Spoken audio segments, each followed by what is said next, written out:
Today is a great, wonderful, amazing, incredible day, and I'll tell you why. Because it is a Sweden and a Danish day. 5 fascinating differences between Swedish and Danish culture. Without further ado, let's get into this reaction. Let's go. Hey everybody, welcome back to the channel. We have a guest back by popular demand. Yes. Will is back, been on a few times. It's been a while. It has been a while. Well, I think last time you were on, you were living in Sweden. Yes. You'd previously lived in Denmark. Yes. I have not lived in Denmark, but I have been. Okay. And I've been in Sweden now for a long time. And I thought, what a great chance to compare some differences between Sweden and Denmark, especially having you on as you've lived in both countries. Yes. Yes.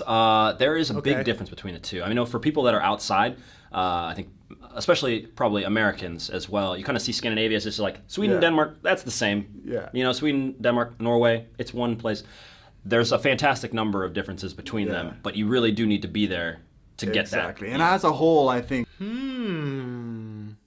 I from watching videos and, you know, learning about the two countries, mostly Sweden for a longer period of time, but now Denmark a little bit more. Yeah, I can see the differences, but I want to hear from the horse's mouths because these guys have lived in both countries. Well, this guy's lived in both countries, and yeah, I want to hear what he has to say.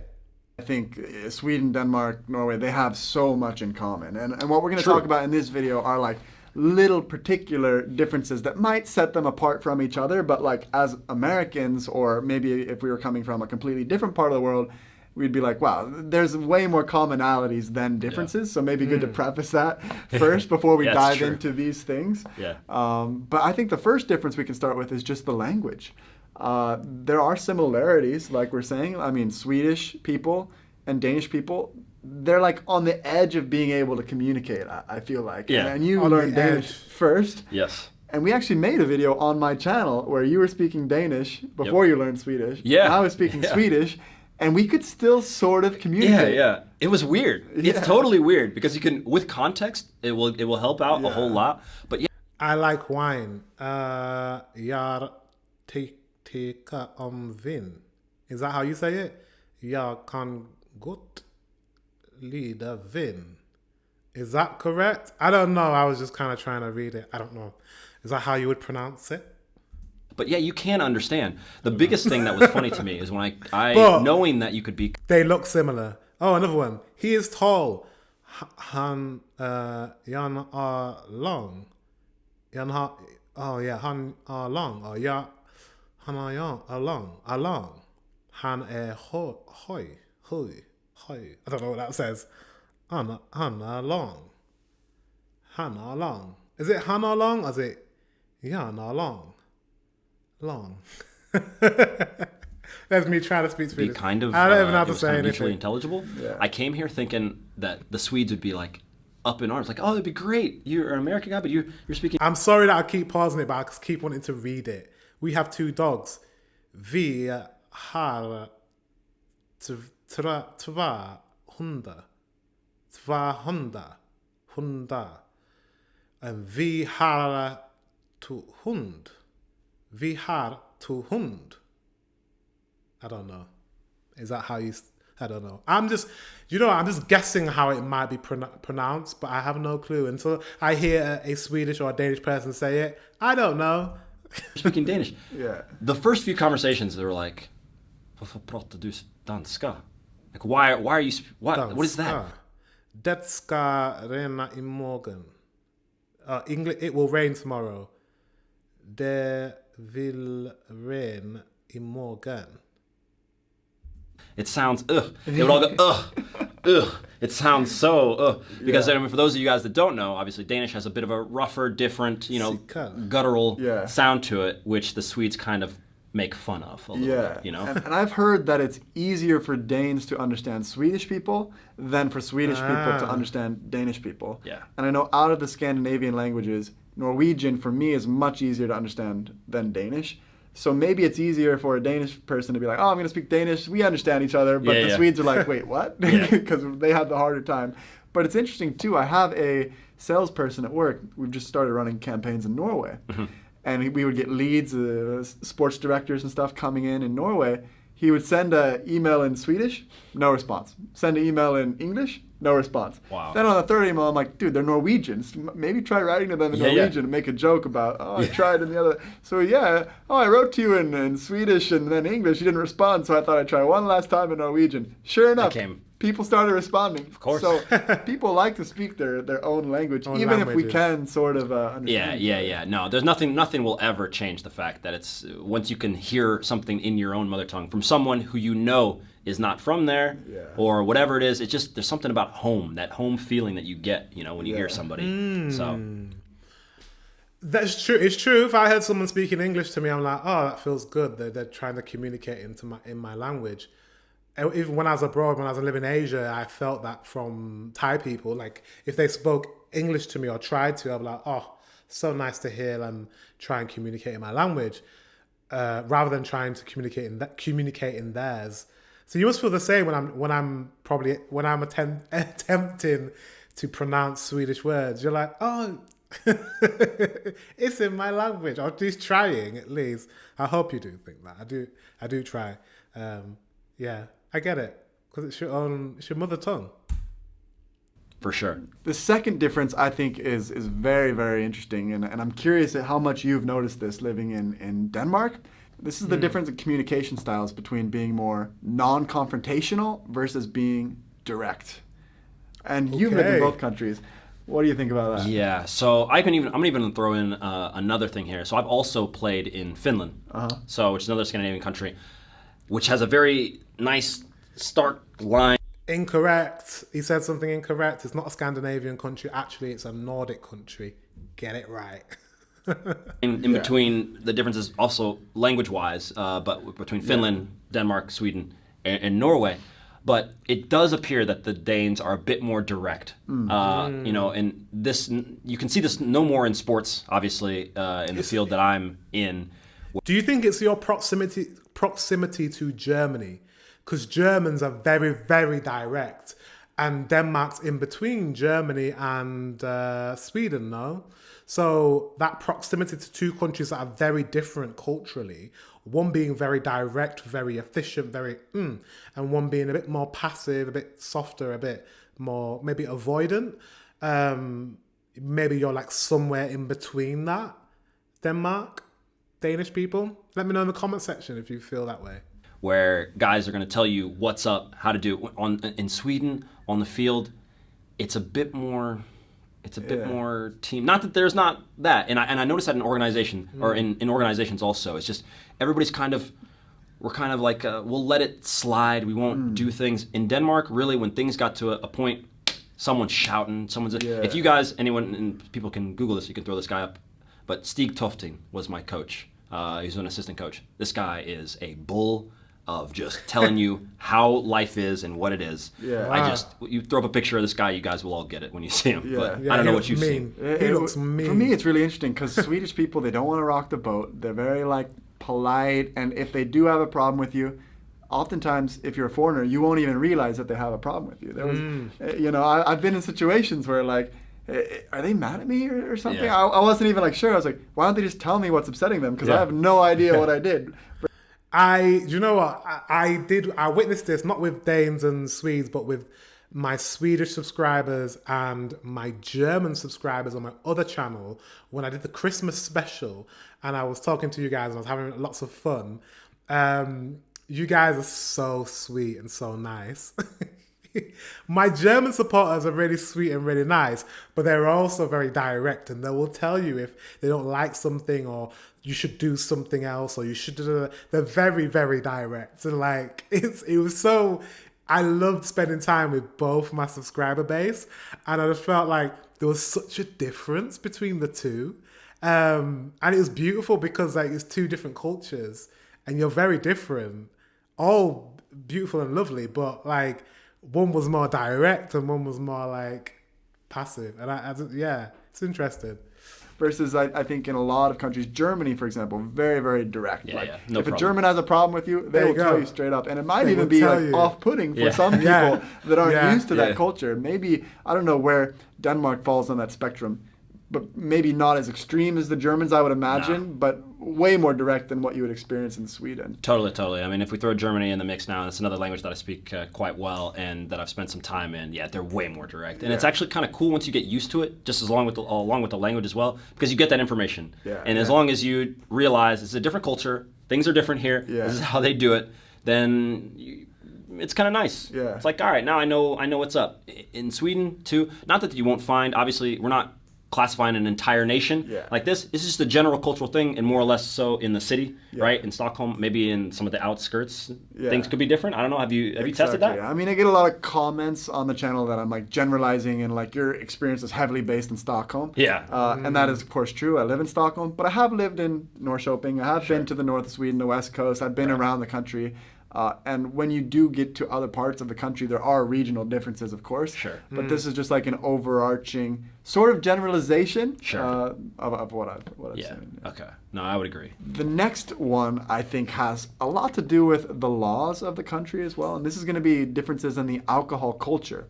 For one thing, in Sweden, you have Systembolaget, so you can't buy alcohol at like grocery stores and shops, which you can do in Denmark. And then also in Denmark, they don't have a law against open container. So you can go to a grocery store, buy a beer, and walk around the street and drink a beer. It's completely legal in Denmark versus in Sweden, that is not legal. Sometimes you'll see fans. I need to remember that's not legal. Not that I do that. I've never been the one to purchase an alcoholic beverage and just walk around the streets with it. Who does that? I don't. I've done it when I was a kid, but not really in a park. But I still need to remember that, just in case. I don't know, for whatever reason, I'm like, I want to drink. I want to go to Systembolaget and then open it on the way home and drink it on the way home, because you can't do that, which is interesting. Wait, you can't do that, can you? If you went to the Systembolaget and you purchased like a can of cider, you can't open that can of cider on your walk home. You have to wait until you get home, then open it. Is that right? Bit weird. But let me know in the comment section, because I wouldn't think twice to like go to a shop, purchase some alcohol, and say if it was a hot summer's day and I'm walking, I might be like, yeah, I want to open this can of cider and drink it while I'm walking. What's the problem? But that's illegal in Sweden, no? Let me know in the comment section. Fans that's going to soccer games and stuff, and they're holding their beer, and the cops can't be bothered to pull them over. But technically, in Sweden, that is illegal, and they could pull you over and make a deal out of it if they wanted to. So I'm going to give you an anecdote from the very first, more or less, few months that I was in Denmark. So Denmark, and they have this their grocery store, Føtex, and it's this place. I was there. I was standing in line. In front of me were two girls buying some alcohol. And as I got a closer look, as I was putting my food on the little tray there or whatever, I looked closer and I'm like, how old are these girls? These girls, like, they might have been, in my head, they were like 14. Yeah. Right? Oh, God. I think they were 15. They're buying hard vodka and beer. Didn't get ID'd or anything. I don't think they got ID'd. Now, I can't remember, but I just remember thinking the very next thing that I did was like, what is the drinking age in Denmark? And I think it was 15. This is 2008, so I'm not 100% sure if I'm remembering things right. In any case, they were way younger than 21, which is what you do in the U.S. Yeah. Wow. Imagine being a 16-year-old purchasing alcohol. That's just very young. That's the only thing I'm like looking at Denmark, you guys, with a side eye. Because 16 for me is it's too young. It's too young. I remember being 16. It was like 19, no, nearly 20 years ago. 20 years ago nearly, when I was 16. And yeah, no. Me being able to go into a store and purchase alcohol, I'm going to purchase alcohol in large quantities because I'm a kid and I want to get drunk. Don't know how I feel about that. How do you guys feel? Let me know in the comment section. Do you think it's a problem? Let me know. Yeah, in Sweden it's 18 to drink at a bar and 20 to Same. buy from the liquor store, basically. Yeah, But I 21 think in in the Denmark UK. it's 16. I know in Germany it's 16. All right, so it might have been 15, 16. Yeah, but but sometimes in these like Germany and Denmark they don't ID you. I 'cause didn't think I don't think she said anything. It was just, yeah, you get your stuff. I'm thinking how different these cultures like are Yeah, compared to the U.S. Like how because 15, 16, all these kids also in the U.S.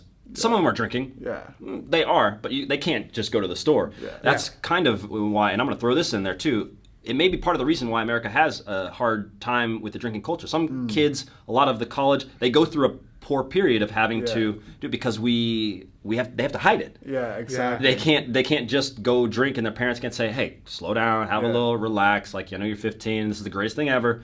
But like, so I don't know. I mean, that could probably get a little debate down in the comment section, but I would want to know. I think that could be an issue. Yeah, he's probably right. He's probably absolutely. He's probably dead on. Yeah, because when kids get told no, kids see that as a challenge. What? No, I can't have that. Well, I want it even more. Do you know what I mean? So I feel like having an open culture where you can just go in at 16 and get, purchase alcohol and your parents can know about it. You don't have to hide it. Then it can be controlled more. And also it's not as fun because probably when you're 16 and you're 17, you're like, well, I've been able to drink for a while now. I'm not that bothered about it. It's not that restrictive. It's not really cool. Kids like things that are restrictive because it's cool to do something bad. Do you know what I mean? Be rebellious. It's not rebellious to drink. So probably you have less alcoholism in teens. So yeah, probably a good thing. Issue, or one of the things. Yeah, I mean they're more open about it. It's just not a big deal in some countries. Like when I was 16 in Germany, I remember I was at a festival and I ordered a beer at the festival, and the guy pouring the beer was like, "You're 16, right?" and winked at me, and I'm like, "No, I'm actually 16. You can see my ID if you want." But like to him, it made no difference. It was just like beer's part of the culture here, and whatever. Here you go. Like they weren't stressed about it. Whereas here, it's like 28 years old. I still get ID'd every time I go to the liquor store in Sweden. Great. I don't even. They don't even need. Yeah, but he to be fair, he's 26, but he looks young. He's very youthful. He could pass here as early 20s, 20, 21, 19 even. He could pass. I need to ask me. I just have the card sitting there waiting because I know I'm going to get it. This baby face, it's going to happen. Yeah, so this kind of, I think, can parlay into the next point that I think is different. And this is the spontaneity versus planning well in advance. And from what I've gathered and researched and sort of seen is that Danish people seem to be a bit more spontaneous. I know in Sweden, for example, people are so busy, especially in Stockholm, that they got to plan weeks in advance. If you want to see a friend, oh, what are you doing Wednesday in 2 weeks, 3 weeks? People book their calendars well in advance. When I was in Spain for a few months last winter, it was completely the opposite. People would text you like 8 o'clock. Hey, you got dinner plans? Because they eat at like 10 o'clock. I know, it's crazy. So just the level of difference was. And how did you? Yeah, it's same in the UK. You have to plan to do anything. I hate it because do you know the reason why I hate it is because I'm not a planner. I'm very spontaneous with things, and UK stresses me out because everything is planned in advance, and it's like someone's like, "What are you doing on this date, the 17th of in 3 months?" I'm like, I don't know what I'm doing in 3 months. I don't know. It's like, do you want to do that at this time? I'm at that time. I'm like, I don't know what's going to happen in 3 months. Something might happen. I might have plans might come up, or I might be unwell, or I panic over plans, and the UK is a planning culture. How did you see that in Denmark? You know what? I tend to agree with this. It seemed like in Sweden that you do have to have things at least a bit more structured, and that the Danes were a little bit more up for that. Like, let's go, let's do this. Not that you can't find it, but it did seem like that. And I'm referring to because one of my favorite series of all time is. It's called Clone. I've talked about it. I think I even talked about it in my very first one. There's these guys, Frank Vam, Kasper Christensen, and you'll see that their Danish humor, it relies a whole lot also on this spontaneity, on them doing these crazy types of things, and it's a good representation of their culture to some degree, obviously. And I found that. So I like. Okay, so am I would I fit in Denmark more than Sweden? See, the spontaneity thing aspect is kind of me, but then at the same time, I would say I'm more chilled and laid back like a Swede, and maybe a bit more passive like a Swede. So I feel like I'm a bit of both. Ooh, it's gonna be interesting. I wonder which country. I'm not gonna tell you now. I will tell you because I'm very honest. Which country I prefer, or not which country I prefer, but like what aspects of each country I prefer. I'll let you guys know when I arrive and be like, oh, I like this about Denmark, or I love this about Sweden. I'll let you guys go. Tongue twister. I will let you guys know when I go there. Both. It's weird because, for me as a person, I feel like I fall on both ends. I live a life that has to be very structured to do all the things that I want to do, but at the same time, because I'm doing so many things that are in different aspects of the spectrum, football, soccer, football, or in language and business and all these things, you got to be a little bit ready to just all right guys, we're going to Sweden, which like later tonight I fly to Copenhagen, and it's part of the thing, and then you got training next. It's just so I like all of it. I like the structure and I like them both. So that's why I feel at home in both countries. The last difference that I think is really, really interesting has to do with the hierarchical structure of the organizations. In Sweden, you have this sort of flat organizational structure where you don't have like the boss talking down to the employees, this is what you do, this is what you do. It's sort of like everyone. That's what it's like in Finland as well, right? There's not a hierarchical thing. It's like everyone's part of the same team and no one talks down to anyone. I do like that about Sweden. Everyone sits around the table and shares their thoughts regardless of what your position is in the company. I've really got this sense for how the company culture works in Sweden. I think Denmark might be a little bit more similar to the US, for example, where you have like these really defined roles, at least from what I've read about. How was that? Did you notice this at all? Yeah, so I'll start with Sweden because I do definitely agree. There's the tendency not to want to stand out. I think they have a word for it. I always forget it. Yeah, Jantelagen. Jantelagen. Oh, Jantelagen, right. Not Lagom. It's Jantelagen. Yeah. And there's this tendency to not rock the boat, especially within an organization. We all kind of do our thing, and if you're seen as it's not that you can't rock the boat. It's not that you can't. You can't. But you're seen as the guy. Yeah. You're the guy, or you're the two people that are always doing that. And now we've put you in a little group. Whereas in Denmark, it was more accepted to kind of be that little rebel in that sense. But as far as the organization, I've done a lot of work with Danish companies. Yeah. It does seem like they have a more hierarchical. I'm the boss. This guy's below me. Then this, and then this. I know who's in charge like that. It's not a bad thing to have a hierarchy, but I guess I don't know. I like collaborative. I like that word. It's a collaborative way of working, right? There's no boss. There's no structure in that sense. Does it stop your productivity? Does it stop things getting done? I wonder what the satisfaction's like in jobs. Like, I wonder how employee satisfaction, I wonder what your retention rate's like how many people quit their jobs or how many people stay in their employment for a long period of time. I would love to see those statistics, because I reckon in Sweden people stay in their jobs a lot longer because they don't feel like they're spoken down to and treated as being a lower, a lesser person in their organization. I think it's a better way of being, but I'm from the UK and I'm used to that hierarchy kind of structure. Not so much anymore because I do something different as work. But yeah, I can imagine that some people really love the way that you guys are, and some people may not, and may prefer Denmark and the way that it's like structured. I don't know. Nothing's wrong or right, and things get done either way. And both countries are prosperous, so it's just a different style of working, right?